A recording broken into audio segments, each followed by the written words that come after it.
नमस्कार मंडळी, आजच्या जेवणात आपण बनवतोय चंपाषष्ठी निमित्त मेथीची भाजी। तर छान अशी कोवळी मेथी भेटलेली, तर ती खुडून घ्यायची आहे आणि मग मिठाच्या पाण्यात थोडा वेळ घालून ठेवायची आहे। त्यानंतर एका तव्यामध्ये तेल कडक गरम करायचं, त्यात उभ्या चिरलेल्या मिरच्या घालायच्या, बारीक चिरलेला कांदा घालायचा, लसूण थोडासा ठेचून घालायचा।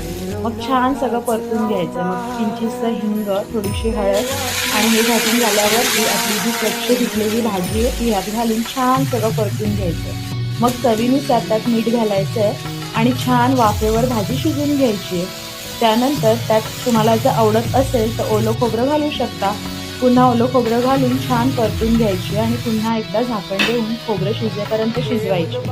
मग भाजी शिजल्यानंतर कशी वाटली तुम्हाला रेसिपी नक्की कळवा। आवडल्यास चॅनलला लाईक, शेअर, सबस्क्राईब करायला विसरू नका। धन्यवाद।